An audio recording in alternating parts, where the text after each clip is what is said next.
3ஆம் நாள் மதியம் 2:15. வணக்கம் ரைசா. வணக்கம் காயத்ரி. இன்னைக்கு ஃபர்ஸ்ட் क्वेश्चन உங்களுக்கு நான் கேக்குறேன். இது வரைக்கும் நீங்க வந்து வீட்லயே பார்த்தது யார் ரொம்ப நேர்மையா இருக்காங்க, அவங்க அளவுக்கு நீங்களும் நேர்மையா இருந்திருக்கீங்களா அப்படின்ற ஒரு क्वेश्चन எங்களோட கேள்வி, எங்களோட 2 பேர் சைடுல இருந்து. நான் பிடிக்கணும். இந்த வீட்ல யாரு ரொம்ப நேர்மையா இருக்காங்க? ஐ திங்க் கணேஷ் ரொம்ப நேர்மையா இருக்காங்க. அவங்க எல்லா வேலையும் சரியா பாக்குறாங்க, எவ்வளவு அவங்க முடிஞ்ச அளவுக்கு சரியா செய்யறாங்க. அண்ட் ஐ திங்க் காயத்ரி நீங்க ஆல்சோ ரொம்ப நேர்மையா இருக்கீங்க, உங்க வேலை கரெக்டா பண்றீங்க, யாரு என்ன கேட்டாலும் செஞ்சு கொடுக்குறீங்க. Both Ganesh and Gayathri both நேர்மையா இருக்காங்க. நீங்க அந்த அளவுக்கு நேர்மையா இருக்கீங்க? அந்த அளவுக்கு ஐ திங்க் நான் நேர்மையா இல்ல. ஏன்னா என்னோட கம்யூனிகேஷன் எல்லாருக்கும் கொஞ்சம் கம்மியா தான் இருக்கு. நான் அவ்வளோ இன்வால்வ் ஆகல இப்போ வரைக்கும். நான் குக்கிங் டீம்ல இருக்கும்போது நான் அவ்வளவு நேர்மையா இருந்தேன். நான் ட்ரை பண்ணேன், எனக்கு எவ்வளவு முடிஞ்சதோ நான் செஞ்சேன். இப்போ நான் அவ்வளவு நேர்மையா இல்ல, கொஞ்சம் கம்மி தான். ஓகே, நீங்க ரொம்ப அரகண்ட், ரூல்ஸ் எல்லாம் வந்து அவ்வளவு ஃபாலோ பண்ணல அப்படின்னு ஒரு சின்ன ஒப்பீனியன் பிக் பாஸ் வீட்டுக்குள்ள இருக்குன்னு நினைக்கிறேன். இதை பத்தி நீங்க என்ன சொல்ல விரும்புறீங்க? ரூல்ஸ்? எந்த ரூல்ஸ்? ஓ ஓகே ஓகே, தூங்குறது நான் அந்த ரூல் நான் ஃபாலோ பண்ணேன். மைக் அண்ட் தென் வேற ஏதோ ரூல் பிரேக் பண்ணல. English something English. ஓகே, ஏன்னா ஓகே மேபி நான் ரூல்ஸ் பிரேக் பண்ணிருக்கேன். அது நான் பண்ண மாட்டேன் அதுக்கெல்லாம் இல்ல. ஐ திங்க் நான் ரொம்ப கேர்லெஸ். நான் பர்சனே ரொம்ப கேர்லெஸ்ஸா தான் இருப்பேன். சோ சில வாட்டி மாதிரி இங்கிலீஷ்ல பேசிடுவேன். அதுக்கப்புறம் தூங்குறது ஆக்சுவலி வேற என்ன இருக்கு இங்க பண்றதுக்கு? இங்க பண்றதுக்கு ஒண்ணுமே இல்ல. டாஸ்க் இருந்தா அந்த டைம்ல தூங்க மாட்டேன், அந்த டைம்ல டாஸ்க் பண்ணுவேன். வேற டைம் ஒண்ணுமே இல்ல. அதுல உட்கார்ந்து பேசி பேசி பேசி ரொம்ப டயர்ட் ஆயிட்டேன். எவ்வளவுதான் பேசணும்? பேசுறதுக்கு டாபிக் ஒரு டைம்ல முடிஞ்சிடும். அப்போ என்ன பண்ணும்? அந்த டைம்ல தூங்குவேன்.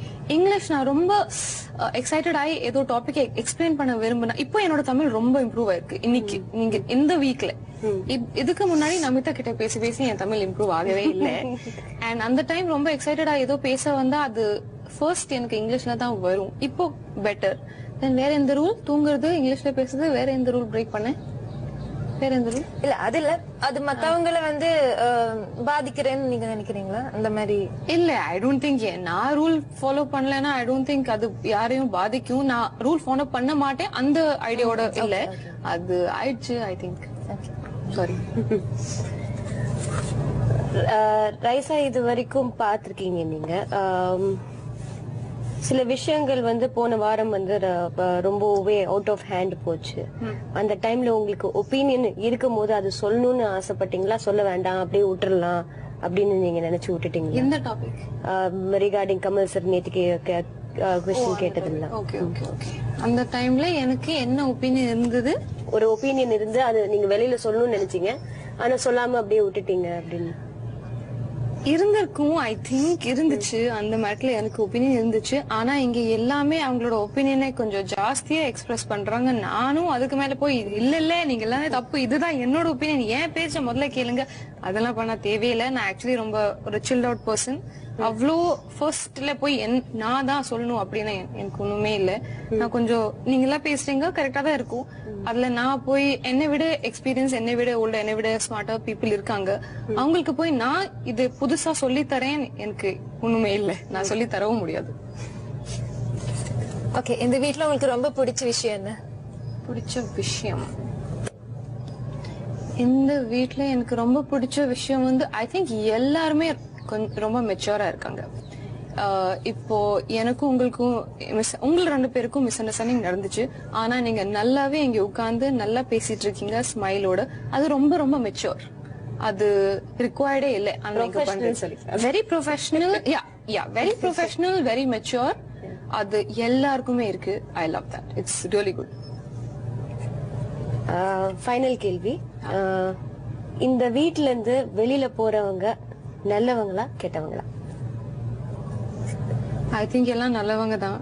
ஐ திங்க் voting எப்படி நடந்துச்சு, என்ன காட்டினாங்கன்னு நமக்கு ஒண்ணுமே தெரியாது. நம்ம எல்லாருக்குமே எல்லாரும் போனவங்க ஐ திங்க் கொஞ்சம் ஸ்ட்ரெயிட் ஃபார்வர்டு இருக்கவங்க போயிட்டாங்க. ஏன்னா அவங்க என்ன பேசுறாங்க அது கண்ட்ரோல் பண்ண முடியாம அப்படியே ஏதோ வாயில வந்துச்சு அது சொல்லிட்டாங்க. அது தப்பா மேபி டிவில அது தப்பா வந்துச்சு. அதனாலே மேபி அவங்க அந்த எபிசோட்ல அவங்க மேபி ராங் இம்பாக்ட் கொடுத்துட்டாங்க. ஆக்சுவலி கெட்டவங்க கிடையவே கிடையாது. கஞ்சா கற்பனா, ஆர்த்தி, நமிதா, தேர் ஆல் அமேசிங் பீப்புள். மேபி கொஞ்சம் ஓவரா ஸ்ட்ரெயிட் ஃபார்வர்ட் இருக்கிறதுனால அவங்க எது வாயில வந்துட்டோ அது பேசிட்டு போயிட்டாங்க. அது ஆக்சுவலி அவங்க கெட்டவங்களே இல்ல, அவங்க நல்லவங்க. ரொம்ப நன்றி. இது வரைக்கும் அழகா பதில் சொன்னதுக்கு ரைசாக்கு ரொம்ப நன்றி. Thank you Gayathri, thank you Oviya, you too. அவர் டென்ஷன் ஆகி அப்ப போய் படுத்து வருதாங்க. உன் பாட்டில் பிழை இருக்கிறது அப்படின்னு சொல்லி போய் படுத்துட்டாரு டென்ஷன் ஆகி. என்னவே பாட்டு ஒட்ட கத்திக்க விட்டாரு. உனக்கு கிடைத்த ஒரு மாணவனும் கை நழுவி போயிட்டாரு. என்ன விசித்திரமான உலகம் இது. கிடைத்த மாணவனை கை நழுவி விட்டு விட்டாய் சார். நான் எங்க விட்டேன்? அவர் நான் சொல்லி கொடுத்த மாதிரி என்கிட்ட படிக்க அவர் இல்ல, நீங்க சொல்லிக் கொடுக்கும் போதே நாங்கள் பின்பிருந்து கவனித்தோம். சொல்லிருக்கலாம்ல. எப்படி சொல்வது? நீங்கள் மெய்மறந்து நீங்க உங்க சங்கீதத்துல மிதந்துட்டு இருக்கும் போது கால்லாம் அப்படி போட்டுக்கிட்டு அவர் சொல்லிருப்பாரு, நேத்து கத்துக்கிட்டு தமிழ் எல்லாம் தப்பா போச்சு. தலைவர் என்ன செஞ்சுவாரு? 2-3 பாட்டு சொல்லித்தரேன். பாவா அவர் என்ஜாய் பண்ணி கேட்டதானா? ஆமா, சொல்லி கொடுத்தாங்க. வரிகளை கத்துக்கலாம் சொல்லி ஆசைப்பட்டா. சரி, ஒரு மாணவன் ஆர்வத்தோடு தமிழ் கற்கும் போது நம்ம எதுக்கு தடை போடணும்னு சொல்லிட்டு விட்டு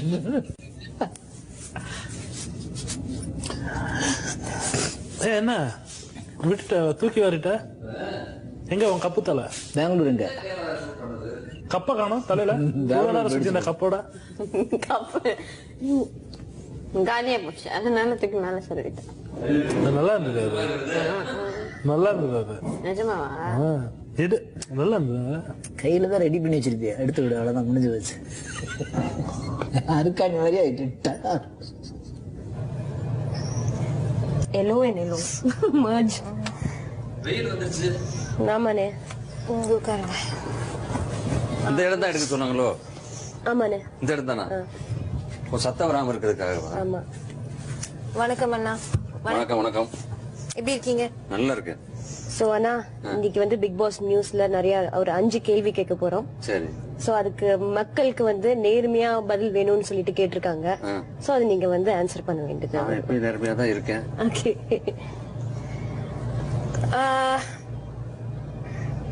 இந்த பிக் பாஸ் வீட்ல உங்களுக்கு பிடிக்காத விஷயம் என்ன? பிக் பாஸோட ரூல்ஸ் தவிர இது வேண்டாமா? எங்க வீட்டுக்குள்ள பிடிக்காத விஷயம், நம்ம வீட்டுக்குள்ள. வெளியில பிக் பாஸோட ரூல்ஸ் பத்தி தேவையில்லை. சோ இந்த விஷயம் மட்டும். இங்க பிடிக்காத விஷயம்னு எனக்கு தெரிஞ்ச ஒண்ணும் இல்ல. நேத்தி மட்டும்தான் நான் இது வரைக்கும் நான் கோவப்படக்கூடாதுன்னு நினைச்சது. நேத்து தான் கோவப்பட்டேன். காரணம் என்ன, அந்த பாத்ரூமுக்கெல்லாம் வந்து நீங்க சைக்கிள் ஓட்டினா தான் போக முடியும் அப்படிங்கிறப்ப அதுக்காகத்தான் கோவப்பட்டேன். மத்தபடி ஏன்னா நம்மள வந்து கொஞ்சம் வெளியே இருந்ததை விட உள்ள வந்து நம்மளை மாத்திக்கணும் அப்படிங்கறதுக்காகத்தான் நம்ம இங்க வந்திருக்கோம். அதனால வந்து கரெக்டா எப்பயும் போல நான் வீட்டுல எப்படி இருப்பனோ அந்த மாதிரி தான் காலைல சீக்கிரமா எந்திரிக்கிறது, போறது. பெரிய வாத்தியார் மாதிரி குச்சியை வச்சுக்கிட்டு மிரட்டுறது, அடிக்கிறது அப்படிலாம் ஒண்ணும் கிடையாது. நல்ல உணவு, நல்ல குடிநீர் வசதி, நல்ல குளிக்கிற வசதி, நல்ல படுக்கை அறை வசதி, நல்ல ஏசி வசதி, வாக்கிங் போறதுக்கும் நல்ல கார்டன். மற்றபடி பிடிக்கல அதே மாதிரி கேட்கும் போது கேட்கறதையும் கொடுத்துடுறாங்க. அதனால வந்து எனக்கு தெரிஞ்சு பிடிக்கல. நேத்தி மட்டும் தான் எனக்கு கொஞ்சம் மனசு கஷ்டமா இருந்தது, இந்த பாத்ரூம் விஷயத்துல மட்டும்தான். அதுக்கப்புறம் உடனே ராத்திரி வந்து அதை உடனே சரி பண்ணிட்டாங்க. உங்களுக்காக வந்து நாங்க அதை மாத்தி ராத்திரி ஃபுல்லா காலைல வரைக்கும் திறந்து வச்சிருக்கோம், எப்ப வேணாலும் போங்க வாங்கன்ட்டாங்க. அதனால ஐ எம் வெரி ஹாப்பி தான். இந்த வீட்ல இருக்கிறவங்க யாராவது உங்களுக்கு மன கஷ்டம் ஏதாவது கொடுத்திருக்காங்களா, இல்ல டிஸ்டர்ப் பண்ணிருக்காங்களா அப்படின்ற ஒரு விஷயம்?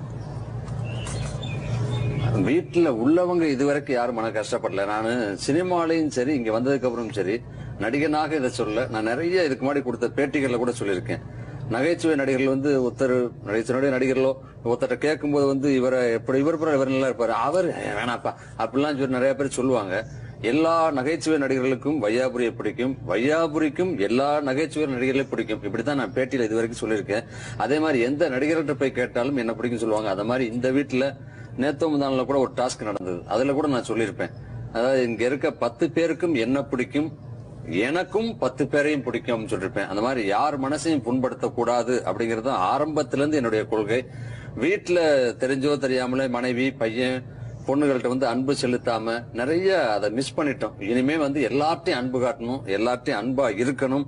அவங்க கோவப்பட்டா கூட இந்த காதல வாங்கி அந்த காதல விட்டுறணும். அந்த மாதிரி இருக்கிறதுனால எனக்கு ஒன்னும் யாராலும் எந்த டிஸ்டர்பன்ஸும் இல்ல. உண்மையிலே ஒரு நல்ல ஒரு ஃப்ரெண்ட்ஷிப் கிடைச்சது. இது வரைக்கும் எனக்கு ஃப்ரெண்டு கிடையாது. இங்க வந்ததுக்கு அப்புறம் நல்ல ஃப்ரெண்ட்ஷிப் கிடைச்சது. போனதுக்கு அப்புறம் இந்த ஃப்ரெண்ட்ஷிப் தொடரும். அதனால இதுக்கு வந்து பிக் பாஸ்க்கு நான் நன்றி தான் சொல்லணும். ஓகே, உங்களுக்கு பிடிக்காத விஷயம் இப்ப சொன்னாங்க. ஆமா. உங்களுக்கு யார் இதுல நேர்மையா இருக்கு, இல்ல எல்லாருமே நேர்மையா இருக்கீங்களா, இல்ல நேர்மையான மாதிரி நடிக்கிறீங்களா, அந்த மாதிரி ஏதாவது ஒப்பீனியன் இருக்கா? இது வந்து நேர்மை அப்படிங்கறத விட உண்மையிலே ஒவ்வொருத்தரும் வந்து ஒவ்வொரு ப்ராப்ளங்கள் எல்லாத்துக்குள்ளேயும் ஒரு சின்ன சின்ன ஃபீலிங் இருக்கும். அது அழகா வந்து கவிஞர் எனக்கு அது முன்னாடி எனக்கு தெரியவே தெரியாது. உணர்வுகளுக்கும் உணர்ச்சிகளுக்கும் வித்தியாசம் இருக்கு. உணர்வு எங்க வெளிப்படுத்தணும், உணர்ச்சிகளை எங்க வெளிப்படுத்தணும் இருக்கு அப்படின்னாரு. ஆனா சில டைம்ல யாரையாவது ஒருத்தரை வந்து திடீர்னு சொல்லும் போது அவங்க கோவப்படத்தான் செய்வாங்க. அதனால அப்புறம் அடுத்த செகண்டே பாத்தீங்கன்னா 2 பேரும் பேசிப்பாங்க. ஆனா உணர்வுகள் வேற, உணர்ச்சிகள் வேற. அந்த அளவுக்கு இங்க வந்து யாரும் ஒவ்வொருத்தருக்கும் எல்லாருக்கும் ஒரு ஃபேமிலி இல்ல, சில பேர் ஃபேமிலி இல்லாம இருந்தா கூட அவங்களுக்குன்னு ஒரு செல்ஃப் கான்பிடன்ட் இருக்கும். இங்க வந்ததுக்கு அப்புறம் நம்ம இப்படித்தான் இருக்கணும், ஒரு டிசிப்ளின் அப்படிங்கிறது இருக்கும். அதனால வந்து சில மன கஷ்டங்கள் இருந்தா கூட போகும்போது இவங்களை பிடிக்காம சண்டை போட்டுக்கலாம் ஒரு வேளை. ஆனா அவங்க இன்னைக்கு வெளியே போறாங்க இந்த வாரம் அப்படின்னு சொல்லும் போது அந்த 10 பேத்துல ஒரு ஆள் போகும்போது 9 பேரும் கண் கலங்குறாங்க. அது வந்து எங்க இருந்து வந்து அந்த ஃபீலிங். அப்ப உண்மையிலே வந்து யாரும் பிடிக்காம இல்ல.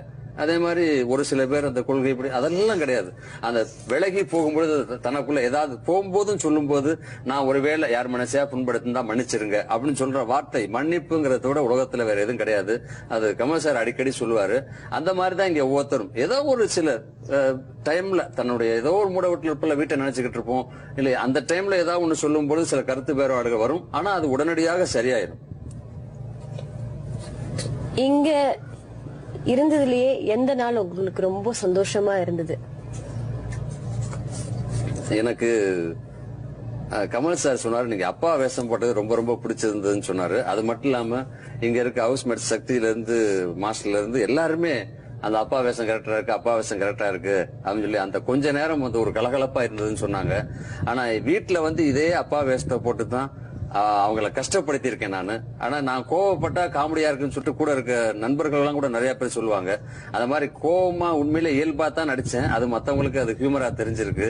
கமல் சார் சொல்லும்போது கூட வந்து மும்பை எக்ஸ்பிரஸ்ல பார்த்து பயங்கரமா ரசிச்சேன். அதுக்கப்புறம் அந்த அப்பா வேஷத்துல அப்படி ரொம்ப நல்லா என்ஜாய் பண்ண பிரமாதமா இருந்தது அப்படின்னு சொல்லியிருந்தாங்க. அது ரொம்ப ரொம்ப அதாவது ஒரு நடிகனுக்கு பாராட்டு வந்து உண்மையில உலக நாயகனே வந்து நல்லா நடிச்சீங்க அப்படின்னு சொல்லும்போது அந்த நாள் மறக்க முடியாத நாள். அது மட்டும் இல்லாம இங்க வந்த 30 நாள் ஒரு மாசம் தாண்டிட்டோம். இந்த ஒரு மாசத்துக்குள்ள வந்து ஒரு நாள் என் மனம் விட்டு எல்லாரும் வந்து ராத்திரி 12-1 மணி வரைக்கும் எப்படி மணி தெரியும் கட்டுறாதீங்க. ஒரு குத்து மதிப்பா சொல்றதுதான். ஒரு இந்த நம்ம பேட்டரி மாத்தும் போது இந்த டைம்னா அதுக்கப்புறம் ஒரு 1 hour 1.5 மணி நேரம் ரூம்ல வந்து அப்படி எல்லாரும் பயங்கரமா என்ஜாய் பண்ணி சிரிச்சிருக்கிறோம். நான் ரொம்ப வருஷம் கழிச்சு அவ்வளவு நேரம் நான் சிரிச்சிருக்கேன். அன்னைக்கு பிளசண்டா தூங்குனேன். காரணம் என்னன்னா எல்லாரும் கூடயும் பேசி ஒரு ஜாலியா விளையாண்டதுனால அந்த ஒரு நாள் ரொம்ப இனிமையான நாளா இருந்தது. அதே மாதிரி ஒவ்வொரு நாளும் இருக்குன்னு ஆசைப்படுறேன். ஏன்னா பிக் பாஸ்ல வந்து நீங்க காலைல எழுந்து சிரிங்க, லாஃபிங் தெரப்பி பண்ணுங்க அப்படின்னு சொல்லி ஒரு 2-3 நாள் சொன்னாங்க. அந்த 3 நாள் உண்மையிலே வந்து அது நடிக்கணுங்கிறதுக்காக சிரிக்கல. ஒருத்தரை சிரிக்கிறத பார்த்து அப்படியே நமக்குள்ளே வந்து உண்மையிலேயே சிரிக்க ஆரம்பிச்சிட்டோம். அந்த மாதிரி அது ஒரு நல்ல ஒரு எக்ஸசைஸா இருந்தது. நல்ல பிளசண்டா தூங்குனேன்.